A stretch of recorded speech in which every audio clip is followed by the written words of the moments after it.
So the most basic form is that national security ensures protection against threats from the other states. So the concept of national security this line is important. The concept of national security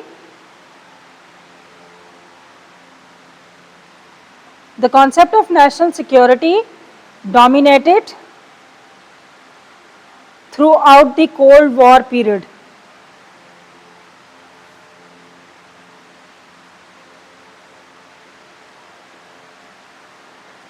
I will share this soft copy. ये article मुझे बहुत अच्छा लगा था, that is why I have brought it here, कि ये जो है आपके साथ में शेयर करूं. मैं इसको आपको भेज दूंगी ग्रुप में ना, तो फिर आप इसको अच्छे तरीके से पढ़ लीजिएगा, ठीक है. So the concept of national security was dominated throughout the Cold War period as an assertion of the state. Max Stirner was the writer. He states that the ego and his own in 1845, that the purpose of state is always the same. What? To limit the individual, to tame him, to subordinate him or to subjugate him. ये मैं लिख देती हूँ board पे. It's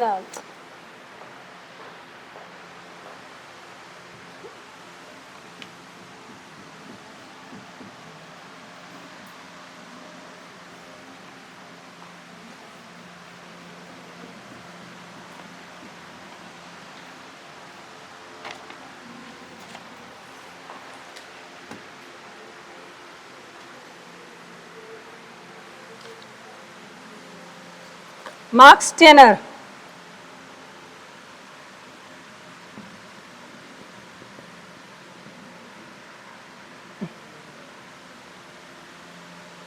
और book थी इनकी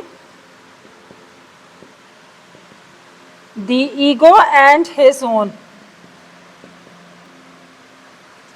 1845 की बुक है ये.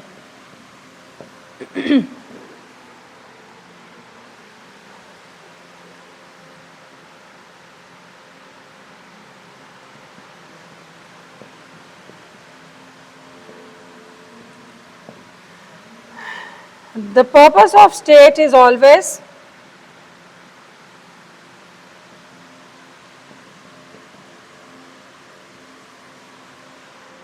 the same, to limit the individual,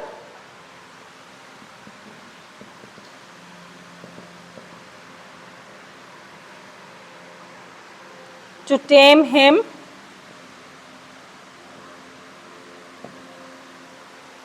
to subordinate,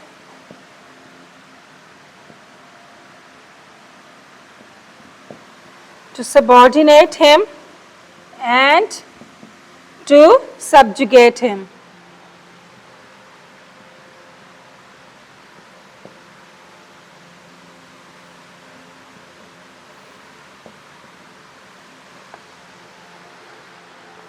So under this context, the state or government is the main responsible actor for security responses depending on the state capacity, the major elements of the state and its institutions. So the common theme of state capacity is ability of institutions to be effectively and efficiently public policy or official goals. What matters? Your public policy and goals.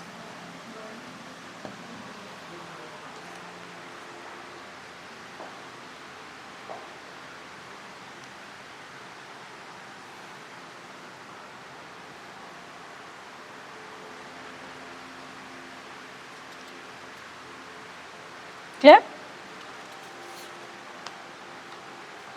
So now non-conventional concept of security. अच्छा, मुझे ये बताइए कि conventional में आपको अब तक क्या-क्या बातें समझ आई हैं? Once you have the security, your military should be strong. Number 2, national security comes only then when you have the proper ruler and leader and नहीं, ह्यूमन बीइंग तो अभी आए नहीं थे।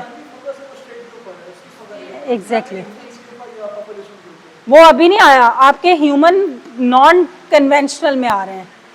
जब आप ट्रेडिशनल या कन्वेंशनल सिक्योरिटी की बात करते हैं तब आपने सिर्फ अपने मुल्क की सरहदों को बचाना है।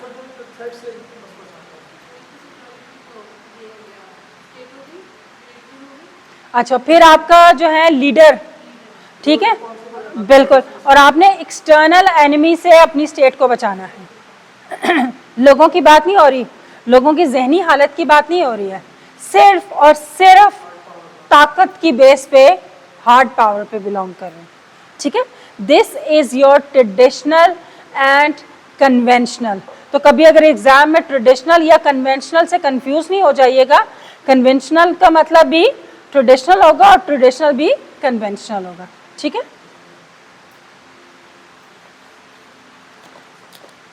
जब आपको ये कन्वेंशनल और नॉन कन्वेंशनल समझ आ जाएगी ना, फिर आज के दौर का फिर पढ़ना आसान हो जाएगा। यही मैंने लास्ट क्लास में भी बताया था कि आईआर में थोड़ा सा आप माजी पढ़ेंगे और फिर उसको माजी को आज के दौर में इम्प्लीमेंट करके देखेंगे कि आया ये हो भी रहा है कि नहीं हो रहा, ठीक है। चलें आगे नॉन कन्वेंशनल पे।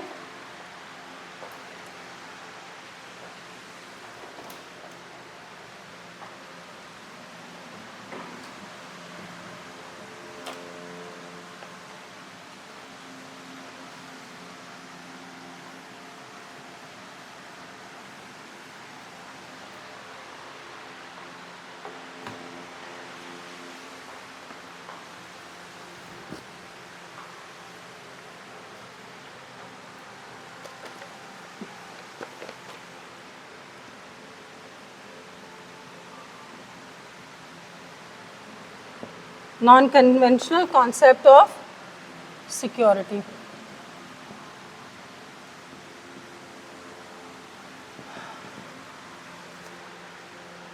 So the new concept of security has become wider and deeper than the old one, and thus the entire mankind has become insecure and unsafe from various security challenges. अब जैसे ही आपका ये नया concept आया है तो आपके सारे मैनकाइंड और वो सब ना, सबको प्रॉब्लम होना शुरू हो गए। पहले कोई इस बारे में सोचता नहीं था। वो कहते हैं ना, जब कोई आपको एहसास दिलाता है तो फिर ही आप सोचना शुरू करते हैं कि हाँ भाई हम नाजुक हैं या हम सेंसिटिव हैं या कुछ है। कुछ कह रहे? अच्छा देखें ना, लाइन सुने क्या कह रहे हैं। कह रहे हैं the new concept of security has become wider and deeper than the old one, and thus the entire mankind has become insecure and unsafe from various security challenges. The end of the Cold War, together with the impacts of globalization, natural disasters, diseases, poverty, etc., was a turning point to revise the concept of security. जैसे ही आपकी cold war ख़त्म हुई है, आपके ये वाले issues हो गए। हाँ, कल्चरल है, फिर आपकी ये वॉर स्टार्ट हो गई ना। पहले तो बस आपने देखना था, मारना था, धाड़ना था, इलाके कब्जे कर लेने थे, फिर बाद की जंगों में ज़्यादा प्रॉब्लम हुआ है ना। आज देखें, मेरी बात सुने, हम अगर पाकिस्तानी सोसाइटी और इसकी बात करें तो हम एक दूसरे को साथ दिन कोई थ्रेट वो मार तो नहीं रहे होते ना, लेकिन हम लोगों के उसको सेक्टेरियन इश्यूज़ पे हम बात कर लेते हैं। हाँ, हम इसमें हम प्रॉब्लम्स आ जाते हैं। मार तो कोई भी किसी को नहीं रहा है, लेकिन एक इन्वायरमेंट, ऑफिस इन्वायरमेंट है, वहाँ पे आप देख लें 10 किस्म की आइडियोलॉजीज़ फॉलो हो रही होती हैं। किसी को किसी से प्रॉब्लम है, किसी को किसी से प्रॉब्लम चल रहा है। इसको आइडियोलॉजिकल क्लैश बोलेंगे ना, या मज़हब को लेके कर लें, या कल्चर को लेके कर लें, किसी चीज़ को भी कर लें। उर्दू स्पीकिंग है या पंजाबी स्पीकिंग है या पश्तून है या सिंधी है, वट एवर, ये हमारे ऑफिस में भी रोज़ बातें चल रही होती हैं।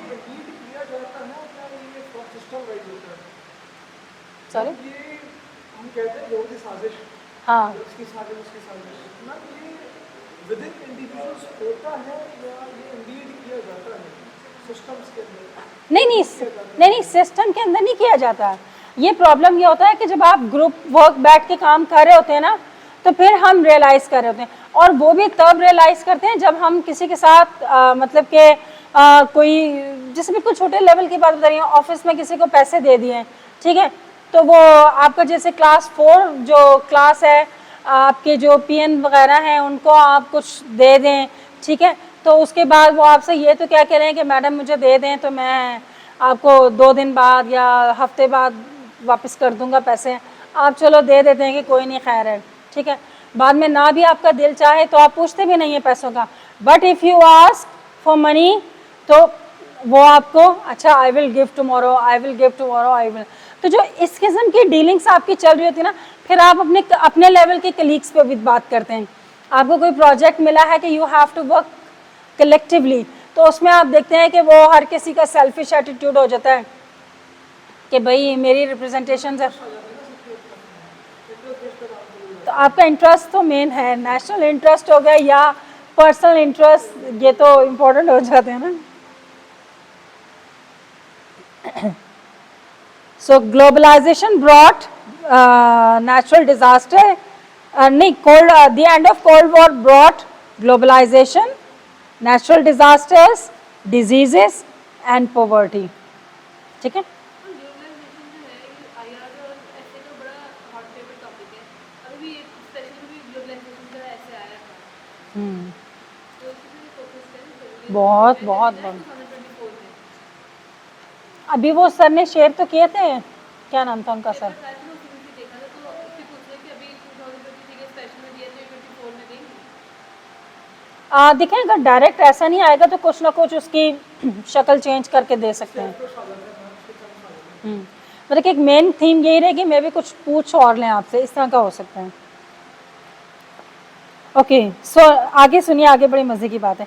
It means that such military nature security has been challenged by non-military issues such as advanced technology, food, such as the advanced technology, food and water scarcity, environmental degradation and so on. ये तो article है Robert captain का, जो कभी मिला थी, तो सारी बातें उन्होंने लिखी हैं।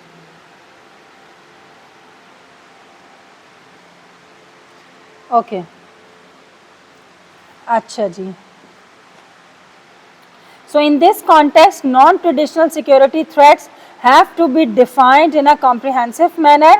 So अच्छा, एक रिपोर्ट आई थी 1994 में by UNDP, United Nations Developmental Programs Human Development Report that defined non-traditional security as the human security. Terms including 7 components of human security. अच्छा, अब UNDP ने 7 बातें बताई इंसान की ह्यूमन सिक्योरिटी पे। क्या थी वो?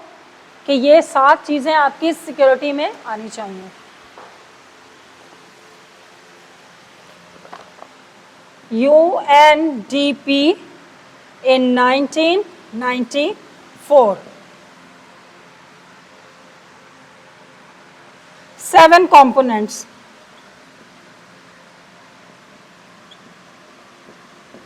क्या?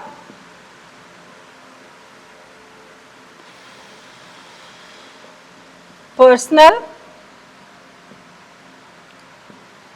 food, 3 health, economic,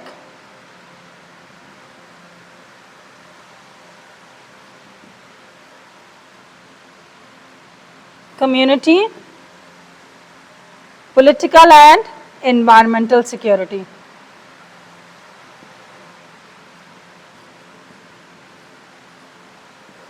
and environmental. और आजकल सबसे ज्यादा कौन सा मसला हुआ हुआ है?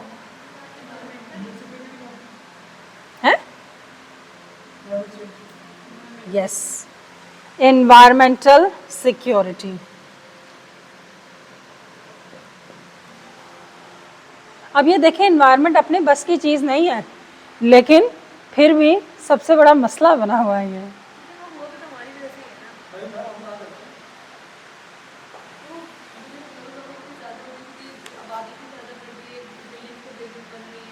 आपकी टेक्नोलॉजी वॉर जो है, उसके जो वो वेपन्स हैं, वो नहीं हो रहा क्या?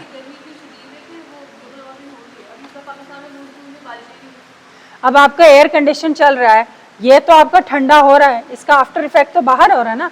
आप अपनी गाड़ी चला रहे हैं, आपके अंदर तो ठंड माहौल चल रहा है, लेकिन वो जो से हीट जनरेट हो रही है, इट इज, हाँ, वो तो बाहर जा रहा है ना। फिर आपकी पोल्यूशन, आप खा रहे हैं, पी रहे हैं, समंदर में फेंक रहे हैं, सब कुछ करते जा रहे हैं, तो what about the sea creatures, they are getting effective. ठीक है,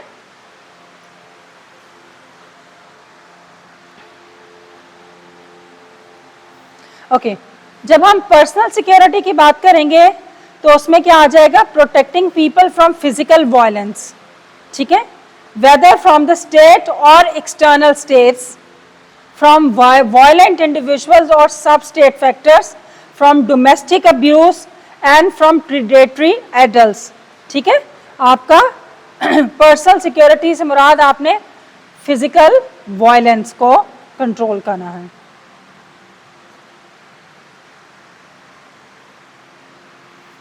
ये मैं आप लोगों को डिक्टेट करूँ या सुन के काफ़ी होगा आपके लिए? हाँ ठीक है, फिर ये आपके पास आ तो जाएगा, तो फिर डिटेल पढ़ लीजिएगा इसमें। अच्छा, food security is to ensure that all people at all times have both physical and economic access to basic food. ठीक है, फिजिकली भी पहुंच सके और आपकी इकोनॉमी भी इजाज़त दे सके, आपकी जेब भी इजाज़त दे के आप अपना खाना खरीद के खा सकें। तो अगर एक 50 रुपए की आप रोटी दे रहे हैं तो ये बहुत मुश्किल हो जाएगा बस उन लोगों के लिए जिनके पास इतना पैसा नहीं है। ठीक है, ये आपकी फूड सिक्योरिटी में आ गया। ओके अच्छा, health security is to guarantee a minimum protection from diseases and unhealthy lifestyles. Economic security assures basic incomes for individuals, usually from productive and remunerative work, or in last resort from one publicly financed net. So community security is to protect people from the loss of traditional, अच्छा, health और economic community. ठीक है, community में क्या है आपका? Security is to protect people from the loss of traditional relationships and values, and from sectarian ethnic violence. Political security ensures that people live in a society honoring their basic human rights and to ensure the freedom of individuals and groups from government attempts to exercise control over ideas and information. What is Israel doing? वो आपकी human necessity को problem कर रहा है। वो जो पानी जो बंद किया हुआ है, वो जो ट्रक्स नहीं वो जाने दे रहे हैं, तो वो क्या कर रहे हैं? सब चीज़ें रोकी हुई हैं ना। देखें, वो ह्यूमन राइट्स की वायलेशन हो रही है कि बेसिक नेसेसिटी तो किसी के पास, आप जंग लड़ो, भले लड़ते रहो, लेकिन किसी को आप पानी तो पीने दो ना। वो जो स्टोर था, ये जो हॉस्पिटल्स में जो मेडिसिन्स थी वो ख़त्म हो गई हैं, जिसकी वजह से ज़्यादा डेथ्स हुई हैं कि संभालने के लिए लोगों को देने, मतलब कि इतनी ज़्यादा तादाद में कैजुअल्टीज आ रही थी कि कहीं किसी को दफनाने की जगह नहीं मिल रही है, कहीं कोई हॉस्पिटल में इतनी मिजरेबल कंडीशन है कि जब रात में मैं ये वीडियोस देख रही होती हूँ तो मैं इस कदर डिप्रेशन में सोती हूँ। मेरा ख्याल है कि मैं ही नहीं फेस कर रही हूँ, ये इस वक्त पूरी दुनिया में एक एक बंदा जो मज़हब उसका नहीं बात कर रही हूँ, जिसके अंदर ह्यूमन के बारे में फीलिंग्स होंगी ना, चाहे वो किसी भी मज़हब से हो, that is unable to sleep. Even Israel के अंदर भी लोग जो होंगे जो हर मज़हब, हर उसको वायलेंस को छोड़ के या क्लैश को छोड़ के जो सिर्फ इंसानियत पे सोच रहा होगा ना, उसको भी प्रॉब्लम हो रही होगी।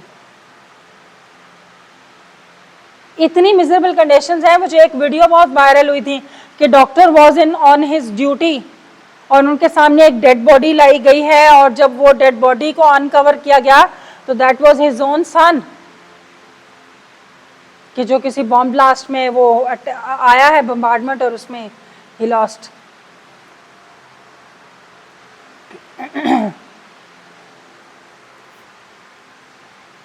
Okay.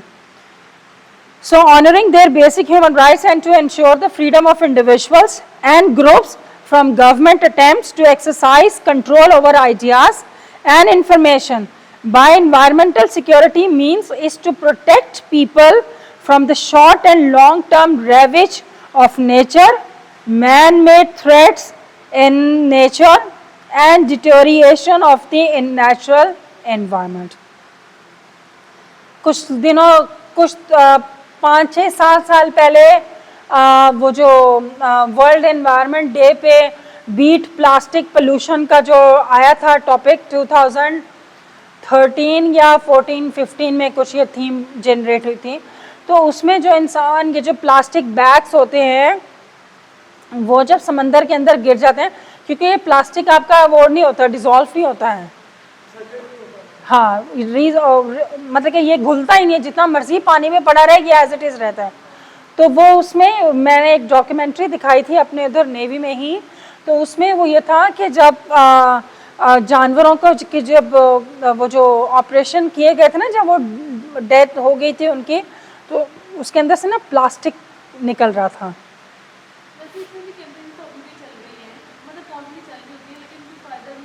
लोग सुनते नहीं है ना, लोगों को ये तो पता है कि हमने, किसी ने बहुत अच्छा आर्टिकल लिखा हुआ था एक उर्दू अखबार में बहुत टाइम पहले, उसने कहा जितना सज के जब आप बीच पे जाते हैं, बड़ी इंटरटेनमेंट सूझ रही होती है, तो जितना प्रोटोकॉल से आप खाना लेके जा रहे होते हैं, तो क्या उतने ही प्रोटोकॉल से आप गार्बेज वापस नहीं लेके आ सकते हैं?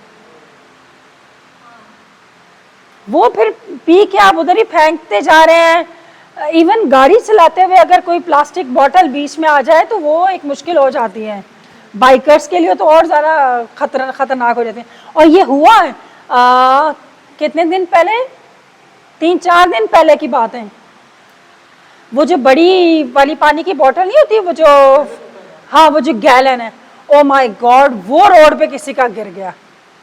अब जब तक जिसकी बाइक से वो गैलन गिरा था उसने अपनी, ये मैं आपको जौहर मोड़ से रास्ता बता रही थी, I was coming from my office, तो मैं जौहर तकरीबन दिन के कोई 3:30 का टाइम हो रहा होगा, तो वो टर्न किया तो वो उनका गैलन गिर गया।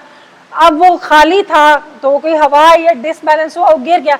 अब जो इमीडिएट मोटरसाइकिल आ रही थी ना, इतनी मुश्किलों से उसने, बच्चे ने इमरजेंसी ब्रेक लगाई है और उसको हिट करता हुआ तो गया है, लेकिन खुद फिर बड़ी मुश्किलों से उसने अपने आप को सेटल डाउन किया है। फिर पीछे गाड़ियां थी, वो ब्रेक, मेरी भी 2-3 गाड़ियां जो है वो पीछे में देख रही थी कि ये हो रहा था, लेकिन फिर वो बच्चा जो था ना भाग के आगे, उसने वो गैलन ना हटा लिया, बच गया। वो जो उस वक्त इमीडिएट जो से हिट हुआ था ना, तो ये वाली जो प्लास्टिक है आपकी, ये अगर जीते जागते इंसानों के लिए इतना प्रॉब्लम कर सकता है, तो जब आप समंदर में इसको फेंक के आ जाते हैं तो कितना होगा। आप ये चले जाए अपने बीच में, सी व्यू वाले बीच में, तो बताओ कभी गलती, हाँ, I got a chance to visit Mubarak village, हाँ, ऐसा ब्लू वाटर। लेकिन अब मसला ये हो रहा है कि हमारा जब तक वहां तक लोग नहीं ना पहुंचते हैं वो सही होता है, लेकिन जैसे ही उधर पहुंचे, तो अभी कुछ दिनों पहले हमने प्लान बनाया था टू विजिट केंझर झील। हम जब से कराची में आए थे, वी नेवर विजिटेड ना, that was our first trip. तो जिस जगह लोग थे, पब्लिक आम वाली थी, उस जगह का झील का पानी, और फिर हमने कहा नहीं भाई इधर नहीं खड़ेंगे, फिर हम वो दूसरी वाली साइड पे गए जहाँ पे वो रेस्ट हाउसेस वगैरह बने हुए थे, उस साइड पे थोड़ी जेंट्री कम थी, and the water was very neat and clean, कि अगर आप उसको उठा के पी भी लो तो प्रॉब्लम ना हो। यही तो मसला हो रहा है ज़रा, कि मतलब क्या करें, we do realise but we do not follow, ये समझ नहीं आ रहा। अभी कुछ ऐसा पहले नाटक में ये जो कहा है, उन्होंने असिस्टेंट डायरेक्टर के साथ मिलकर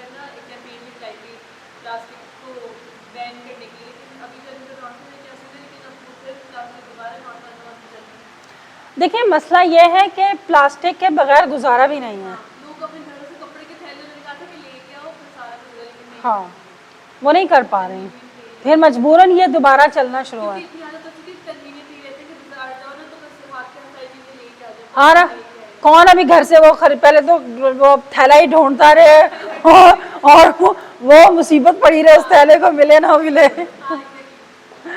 ये इश्यूज हैं। अच्छा जी, ओके, ठीक है। In essence the concept of security has change from conventional to non conventional और from military to non military.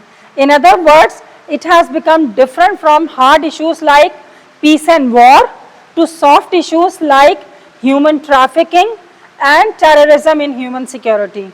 So therefore, human beings have become victim of new security threats. ठीक है? Do we have more time? अभी आधा घंटा है? Okay. चलो. अच्छा. अभी ह्यूमन सिक्योरिटी में क्या है? Human security is people's freedom from fear, want and dignity caused by domestic and or external sources. However, it does not mean that military-based state security has absolutely disappeared. The best example you can take here is 9/11 case in 2001, because it proves that the dominant state's centrism and military centrism is not completely set aside. ताकतवर होने के बावजूद भी आपको security threat रह सकता है।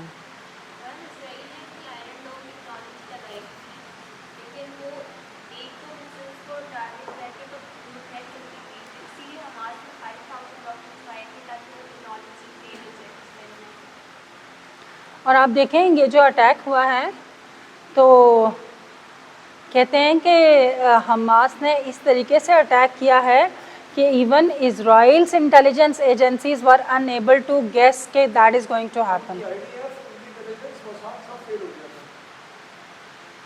आपके मैंने जब से ये बात सुनी है मेरे दिमाग में तो बहुत सारे सवालात उठे हैं।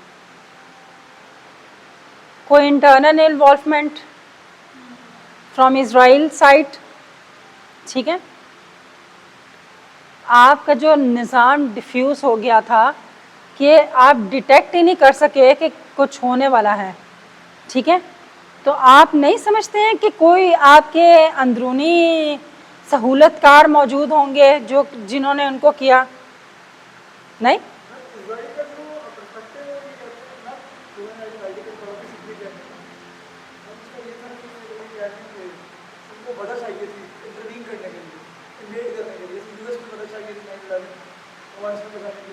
ये भी हो सकता है कि जानबूझ के आंखें बंद की गई कि ओके आओ करो फिर we will let you no.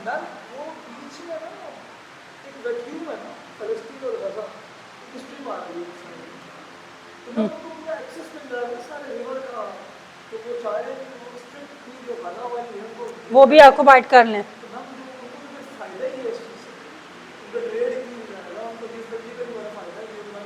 तो यही तो problem, and it is also because of the internal disturbance of both the groups of Palestine. अगर ये दोनों ग्रुप ना इस आपस के क्लैशेस को खत्म कर लें तो फिर इसराइल को इतना ना मौका मिल सके। जितने लेवल का भी है आप उसको डिफेंड तो करो। आप एक यासिर अरफात वाला ग्रुप था और एक ये दूसरा वाला ग्रुप था।